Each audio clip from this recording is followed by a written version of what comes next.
しもあの時あいつさえ黙って結婚してりゃ得られた力は強大だった。俺はとっくにカイドウも赤髪も白ひげさえもぶっ潰して今頃は海賊王になってたんだ。 원피스 엘바프의 왕자 로키와 샹크스의 정체, 그리고 우연히 추정해본 드래곤의 능력이라는 주제로 이야기해보겠습니다. 우선 비밀을 말하기 전 로키의 강함과 근황에 대해 말해보겠습니다. 로키는 6년 동안 거인족들의 무덤이라 불리는 명계에 수감되었습니다. 현재 로키의 나이는 63세이며 거인족이기에 인간의 나이로 환산하면 약 21세라고 합니다. 원피스 세계관에서 전성기의 강함은 주로 40에서 50대라는 걸 고려한다면 아직도 성장 가능성이 충분하다는 것인데, 그럼에도 불구하고 6년 전에 수감된 그에게 26억이 책정되었다면 지금의 로키는 이미 사환급일 확률이 매우 높습니다. 특히 빅맘이 만약 엘바프의 왕자 로키와 자신의 딸 로라를 결혼시켰다면 카이도우, 샹크스, 흰수염조차 부서 해적왕이 될 수 있었을 거라고 말했습니다.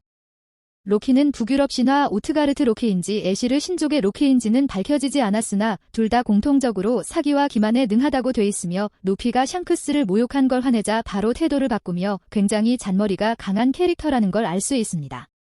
이때 스포일러에서 로키는 샹크스를 닭이라고 표현했습니다. 오다 선생님은 캐릭터의 대사 하나에 매우 중요한 떡밥을 심어주곤 합니다. 로키의 대사를 잘 살펴보면 여긴 엘바프의 하층에서도 명계라 불리는 곳이라고 말합니다. 엘바프는 북유럽 신화에서 모티브를 따왔습니다. 거대한 나무 아담은 위그드라실에서 모티브를 얻었다고 생각합니다. 위그드라실은 9개의 세계를 말하며 아스가르드, 바나헤임, 알프헤임, 미드가르드, 요툰헤임, 스바르트 알파헤임, 그리고 주목해야 할 서리의 세계 니플레임, 불꽃의 세계 무스펠헤임, 로키가 있는 죽은 자들의 세계 헤레임로 구성되어 있습니다. 이러한 위그드라실의 또 다른 이름은 미마메이드입니다. 미마메이드, 즉 위그드라실이라 불리는 이 나무의 꼭대기에 수컷 닭 비도프니르가 삽니다. 비도프니르는 태양과 불의 상징으로 새벽에 오는 울음은 어둠, 검은 수염 트치에 대한 빛, 태양신 루피의 승리와 각성을 의미합니다. 그리고 위그드라실의 꼭대기에는 이름 모를 독수리가 사는데, 그 독수리는 가장 높은 곳에서 세상을 관조하므로 매우 지혜롭다고 하는데 뭔가 떠오르지 않나요? 샹크스의 검 그리폰은 독수리를 상징합니다. 즉, 닭과 독수리 둘 모두 샹크스를 표현하는 것이죠. 그런데 전 흥미로운 사실을 찾아냈습니다. 이 독수리와 니드호그라는 생명체가 사이가 매우 안 좋다는 것을 찾아냈습니다. 니드호그에서 니드는 바이킹 사회에서 명예를 잃었거나 악당의 지위를 나타낼 때 사용한다고 합니다. 그렇기에 엘바프의 수치라 불리며 빅맘에게도 실력을 인정받고, 샹크스가 엘바프에 있던 설산에서 있던 건 로키의 위험성을 감지해서라고 생각하기에 거인족의 최강 로키는 무조건 환수종 열매를 먹었어야 합니다. 니드호그는 북유럽 신화에서 지옥의 용이라고 합니다.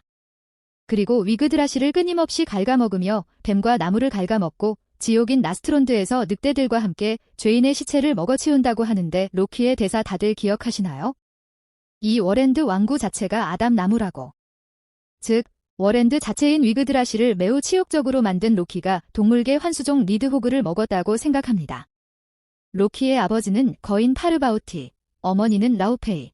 파르바우티는 매섭게 내리치는 것, 라우페이는 잎이 많은 것, 나르, 바늘이란 의미가 있다고 하는데, 이 해석에 따르면 로키는 번개가 침엽수를 내리쳐 생겨난 존재로 불의 신이자 그림에 있는 거대한 검과 로키의 존재 자체가 위협이란 것으로 보아 화염 거인 수르트 열매를 먹었을 가능성도 있지만, 만약 니드호그 열매를 먹은 게 아니라면 환수종 오딘 열매를 먹었을 것으로 생각합니다. 로키는 눈을 가리고 있었는데 북유럽 신화에서 오딘은 최고의 지혜를 얻기 위해 자신의 눈을 바쳤다고 합니다. 그리고 그와 함께 다니는 동물은 까마귀와 늑대입니다.